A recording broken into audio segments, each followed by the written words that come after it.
Il en a abusé en tartines et en sandwich. Des gousses bien écrasées et bien étalées sur le pain ou sur la baguette. Il a attrapé des ulcères et des plaies dans le tube digestif. Il a mangé de l'ail avec excès toutes ces années.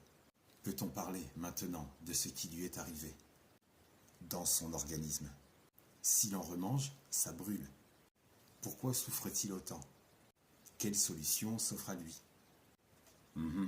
L'ail, ce petit bulbe qui peut transformer un plat ordinaire en un véritable festin ou en véritable champ de bataille s'il est consommé avec excès. Alors, que s'est-il passé dans son organisme? Accroche-toi, car là, c'est l'heure de vérité. Quand il a abusé de l'ail, il a probablement irrité la muqueuse de son tube digestif. Imagine un peu, l'ail, c'est comme un ninja qui entre dans l'estomac avec une épée dans chaque main, prêt à faire le ménage.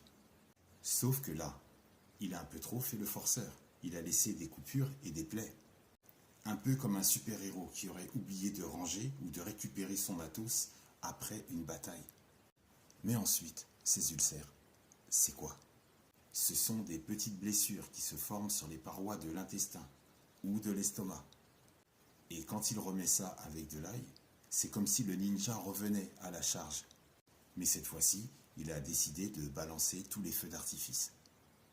Résultat, des douleurs à l'estomac, des douleurs dignes d'une césarienne sans péridurale. Et une envie de crier à l'aide car un tsunami lui défonce l'estomac et ou l'intestin. Alors, quelle solution s'offre à lui? D'abord, il pourrait envisager de faire une pause sur l'ail. Oui, c'est vrai, c'est difficile de dire adieu à son meilleur ami culinaire, mais parfois, il faut savoir dire stop. Ensuite, il pourrait consulter un professionnel de santé, faire des radios, ou qui sait, une intervention pourra être nécessaire, ou un traitement pour apaiser ses brûlures.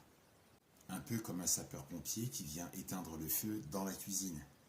Ceci étant dit, une alimentation équilibrée et douce pour l'estomac serait une bonne idée. Il y a des aliments qui aident à calmer les choses, à apaiser les brûlures. Par le biais de ces aliments, il découvrira peut-être de nouvelles saveurs sans avoir besoin de faire appel à son ninja ailé. D'ailleurs, si tu es intéressé par la liste de ces aliments, note en commentaire « ça m'intéresse » et laisse à côté un oignon et un bulbe d'ail. Ça me